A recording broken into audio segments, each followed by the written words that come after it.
Assalamu alaikum friends, this is me Muhammad Abubakar. Welcome to my YouTube channel. In our first lecture, Introduction to Sociology series, we will discuss about what is the sociology, what is the origin of sociology, what is the nature of sociology. So let's start. Sociology basically हमारे पास दो words का मजमूआ है। पहला हमारे पास Latin word सोशियस है जिसका मतलब है कंपेनियन। दूसरा हमारे पास ग्रीक वर्ड लोकस है जिसका मतलब है scientific study. Scientific study of companion, here companion not mean individual, it's mean a whole group, a whole society. यहाँ पे कंपेनियन से मुराद सिर्फ एक फर्द नहीं है बल्कि क्या है, एक पूरा ग्रोह है, एक पूरी सोसाइटी है। तो क्या हो गया कि साइंटिफिक स्टडी ऑफ सोसाइटी क्या है,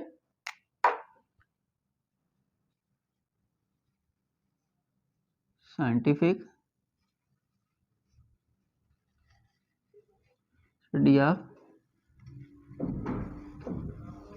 सोसाइटी क्या है कि साइंटिफिक स्टडी ऑफ सोसाइटी। अब जो साइंटिफिक है, पहले बात तो ये कि हमें पता होना चाहिए कि साइंटिफिक क्या चीज़ होती है। साइंटिफिक हमारे पास वो चीज़ होती है जिसके लिए हम प्रॉपर ऑब्जर्वेशन करते हैं, एक्सपेरिमेंट करते हैं, तो तब जो नॉलेज हम गेन करते हैं वो हमारे पास जो नॉलेज होता है साइंटिफिक नॉलेज होता है। और उसके बाद हमारे पास सोसाइटी क्या होती है।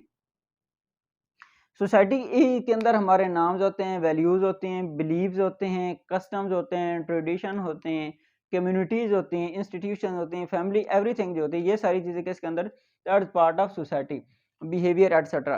तो ये जो सारी चीज़ें मतलब behaviour, parts, norms, values, customs, tradition, इन सारी चीज़ों को जब हम साइंटिफिकली स्टडी करेंगे तो ये हमारे पास क्या चीज़ होगी, that is called sociology. Sociology के जो फाउंडिंग फादर एक फ्रेंच फिलोसोफर अगस्ट कॉम्टे थे जो कि 1798 के अंदर पैदा हुए, 1857 के अंदर उनकी डेथ हुई। इनको फाउंडिंग फादर ऑफ सोशियोलॉजी माना जाता है। सबसे पहले जो अगस्ट कॉम्टे थे ये इंटरेस्टेड थे चीज़ों को साइंटिफिक पॉइंट ऑफ व्यू में देखने से। तो ये चीज़ों को साइंटिफिक पॉइंट ऑफ व्यू से देखते थे, तो इन्होंने सोसाइटी को साइंटिफिक पॉइंट ऑफ व्यू से देखा। इन्होंने पहला नाम जिसका रखा सोशल फिजिक्स रखा।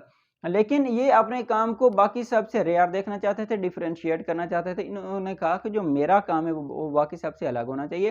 तो चूंकि ऑलरेडी फिजिक्स तो एग्जिस्ट कर रही थी, इसलिए इन्होंने 1838 के अंदर एक बुक लिखी पॉजिटिव फिलॉसफी, जिसके अंदर इन्होंने सोशल फिजिक्स से सोशियोलॉजी इसका नाम रख दिया। तब से ये जो परमानेंट नाम डिराइव हुआ ये हमारे पास क्या थी, सोशियोलॉजी।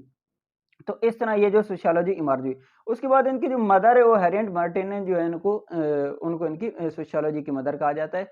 इसके बाद इसकी बिहाइंड ओरिजिन क्या थी, काजेज क्या बनी, उनको इन चीज़ों ने सोशियोलॉजी के ओरिजिन के अंदर, सोशियोलॉजी के इमर्जेंस के अंदर मेन रोल प्ले किया। उनमें से हमारे पास एक फ्रेंच रेवोल्यूशन भी था जो कि 1789 के अंदर स्टार्ट हुआ और 1799 के अंदर एंड हुआ। ये ड्यूरेशन तो सिर्फ 10 साल का था, लेकिन इसने टोटल सिनेरियो को चेंज कर दिया।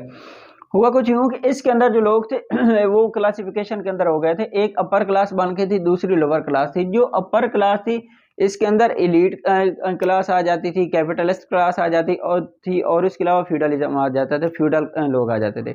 लेकिन जो लोअर क्लास थी इसके अंदर गरीब आ जाते थे, वो लोग जो पुअर थे वो आ जाते थे।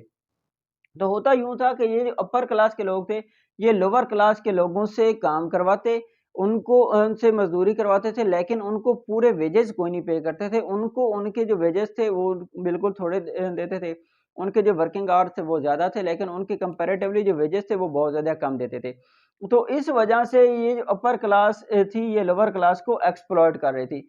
जब इनका एक्सप्लॉइटेशन हो रहा था तो एट द एंड ये इस चीज़ को बर्दाश्त नहीं कर सके थे, क्योंकि सोसाइटी जो है उसकी टोटली पोलराइजेशन हो चुकी थी। जो गरीब थे वो इन एलीट क्लास से या दूसरे जो फ्यूडल थे इनसे टोटली तंग आ चुके थे।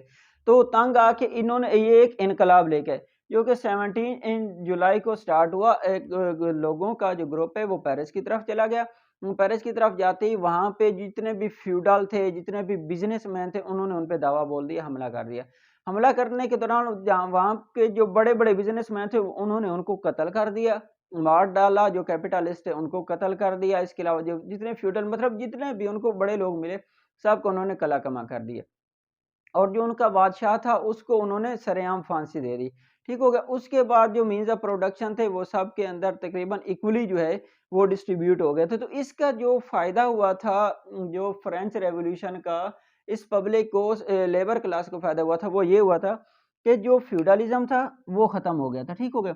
मतलब जो फ्यूडलिज्म था, मुजेरे काम करते थे और जो जागीरदार थे वो उससे फ़ायदा उठा रहे थे, तो ये चीज़ ख़त्म हो गई। इसके अलावा जो कैपिटलिज्म का निज़ाम है, ये भी सारा ख़त्म हो गया था। तो इस वक़्त जो है सोसाइटी का सिनेरियो ये वो टोटल चेंज हो गया और सोसाइटी के अंदर बहुत ज़्यादा इक्वालिटी। इंडस्ट्रियल रेवोल्यूशन जो 1760 के अंदर स्टार्ट हुआ और 1840 के अंदर इसका एंड हुआ।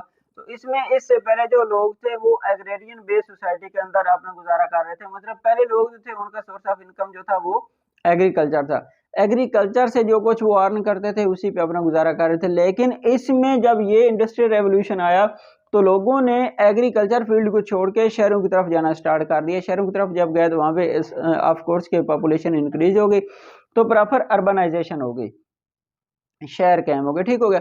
उस शहर कायम होने से ये हुआ कि उसका जो फ़ायदा हुआ कि लोग पहले हैंडमेड चीज़ें यूज़ करते थे, मतलब जो भी चीज़ होती थी लोग अपने हाथों से बनाते थे। लेकिन जब ये रेवोल्यूशन आया तो क्या हुआ कि हाथों की जगह बनने वाली चीज़ों ने मशीनरी ने ले ली, कि सारी चीज़ें जो है वो मशीनरी के ज़रिए से बनने लगी।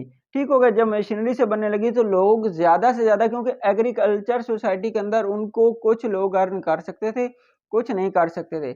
अपना गुज़ारा बड़ी मुश्किल से कर रहे थे। लेकिन जब अर्बनाइज़ेशन हो गई और इंडस्ट्रीज़ लग गई हर जगह पे, तो वहाँ पे लोगों को प्रॉपर वेजेस मिलने लगे और लोगों ने शहरों की तरफ मूव करना शुरू कर दिया, जिसकी वजह से लोगों के अंदर सिविलाइज़ेशन भी हो गई और अर्बनाइज़ेशन भी, और लोगों का जो सोर्स ऑफ इनकम था वो भी इंक्रीज़ हो गया और लोग जो ईज़िली अपना मतलब गुज़ारा कुछ मेरिट्स थे और कुछ डीमेरिट्स थे, मतलब कुछ तो इसके फ़वायद थे, कुछ इसके नुकसान थे। फ़वायद में इसके अंदर ये था कि हमारे पास टेक्नोलॉजी आ गई। टेक्नोलॉजी आई तो नई-नई जो इन्वेंशन्स होने लगी, नई-नई इजादात होने लगी, मशीनरी आ गई, वही काम जो लोग पहले हाथ से करते थे तो वो क्या मशीनों के ज़रिए से करने लगे और जो दिनों को काम है वो घंटों में होने लगा, घंटों का मिनटों में, तो मतलब ईज़ी प्रोसेस हो गया। उसके बाद लोगों के अंदर सिविलाइज़ेशन आ गई, लोगों का जो रैशनल पॉइंट है वो ज़्यादा हो गया, थिंकिंग पॉइंट आ गया, लोगों के अंदर स्ट्रगलिंग जो है वो आ गई। उसके बाद जो चूँकि टेक्नोलॉजी अपनी कंट्री के अंदर ला गई थी, तो जो प्रोडक्ट्स बन रही थी वो लोगों को अफोर्डेबल प्राइस पे मिल रही थी। लोगों के लिए ये चीज़ें बाय करना मुश्किल नहीं था, मतलब मुनासिब कीमत पे उनको जो चीज़ चाहिए होती थी, वो उनको मिल जाती थी और उसके बाद उनको जॉब्स भी मिल रही थी। लेकिन इसके साथ-साथ इसके कुछ डीमेरिट्स भी थे। डीमेरिट्स के अंदर ठीक है उनको जॉब तो मिल रही थी, लेकिन उनको उतने वेजेस नहीं मिलते थे जितने उनका जो एक राइट बनता है, या जितने वर्किंग आवर्स उनसे काम लिया जाता था उतने उनको वेजेस नहीं मिलते थे। उसके बाद एक क्राउड पॉपुलेशन का जो है वो शहर के अंदर जाके आबाद हो गया था, जो कि पॉल्यूशन का काज़ बना, आलूदगी का सबब बना। जहाँ पे आलूदगी फैलती है ऑफ कोर्स वहाँ पे डिजीज़ेज़ भी फैलती है। तो वहाँ पे क्या हुआ, डिजीज़ेज़ फैलने लगी और फिर कुछ लोग इन हालात से तंग आके उन्होंने सुसाइड भी कर लिया, सुसाइड भी करने लगे। लेकिन इसके साथ एक और चीज़ कि उस वक़्त के जो डॉक्टर थे ना, वो इतनी डीपली चीज़ों को नहीं देखते थे। अगर एक बंदा जाता है तो उसके पास जाके वो सिर्फ़ बताते हैं, अपने इश्यू बताते हैं, doctor without any check and balance किए उसको कोई ना कोई मेडिसिन रिकमेंड कर देता था और वो उससे उसको फ़ायदा होता था या नहीं होता था, लेकिन वो डॉक्टर उसको प्रॉपर चेकआउट नहीं करता था। उसके बाद हमारे पास एक सोर्स ये भी था कि इंस्पिरेशन फ्रॉम नेचुरल साइंस, यानी कि उस वक़्त जो नेचुरल साइंस था उसके बहुत ज़्यादा तज़किरा था। Natural science day by day जो है इंक्रीज़ हो रही थी, तो लोगों ने सोचा कि कोई ऐसी चीज़ भी होनी चाहिए कि जो सोसाइटी को भी स्टडी करे। तो सोसाइटी को स्टडी करने के लिए उस वक़्त एक ऐसा सब्जेक्ट जो है वो सामने लाया गया जिसका नाम सोशियोलॉजी का नाम दिया गया, जो कि सोसाइटी को एक साइंटिफिक पॉइंट ऑफ व्यू से स्टडी कर रहा था। नेक्स्ट हमारे पास है इंटेलेक्चुअल रेवोल्यूशन। इंटेलेक्चुअल रेवोल्यूशन या जिसको एनलाइटनमेंट रेवोल्यूशन भी कहते हैं, ये आया। इसमें क्या हुआ कि लोगों ने रैशनल थिंकिंग स्टार्ट कर दी, लेकिन मतलब क्या है कि लोगों ने अकली तौर पर किसी को हर चीज़ को सोचना शुरू कर दिया।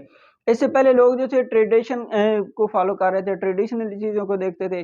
जैसा उनके आबा अजदाद कर रहे थे वैसा ही वो कर रहे थे, उसी पॉइंट ऑफ व्यू से लेके चल रहे थे। लेकिन यहाँ पे लोग क्या हुआ, उन्होंने रैशनल थिंकिंग स्टार्ट कर दी। उसके बाद जो ट्रेडिशन थी या फ़ॉल्स बिलीव्स थे, सपोज़ दैट जो एक मिसाल दी जाती है कि अगर बंदा कहीं जा रहा हो, पीछे से कोई आवाज़ दे दे तो जिधर काम जा रहा है वो काम नहीं होता। या उसके अलावा अगर एक बंदा जा रहा है तो आगे से काली बिल्ली ने रास्ता काट लिया, तो तब काम नहीं होता। तो लोगों ने इन चीज़ों को सोचना छोड़ दिया, उन लोगों इसके पीछे रीज़न देखने लग गए कि इसके पीछे बिहाइंड रीज़न क्या है? तो फिर ये फ़ॉल्स साबित हुआ तो लोगों ने इन चीज़ों को नेग्लेक्ट कर दिया। उसके बाद जो मतलब क्या हुआ कि लोगों ने सिर्फ़ किससे काम लिया, लॉजिक एंड रीज़न से। जो भी काम होता लोग कहते थे कि इसके बिहाइंड लॉजिक है, लॉजिक्स को देखते थे, रीज़न्स को देखते थे। असल मेन चीज़ ये थी कि लोग जो थे वो साइंटिफ़िक हो गए थे। साइंटिफिक पॉइंट ऑफ व्यू, लोग जो थे ना वो चीज़ों को साइंटिफिक पॉइंट ऑफ व्यू के हिसाब से देखने लगे। तो जब साइंटिफिक किसी भी चीज़ को देखा जाए, लॉजिक एंड रीज़न के साथ देखा जाए, तो वो हमेशा वहाँ पे फॉल्स बिलीफ जो होते हैं, जो तवहमात परस्ती थी, वो नहीं एग्जिस्ट करती। तो इस ये जो चीज़ मेन चैलेंजेबल थी, ये किसके लिए थी? ट्रेडिशन की थी। मतलब जो ट्रेडिशनल सिस्टम चल रहा था वो सारा इनलाइटनमेंट की वजह से या इंटेलेक्चुअल रेवोल्यूशन की वजह से ख़त्म हो गया।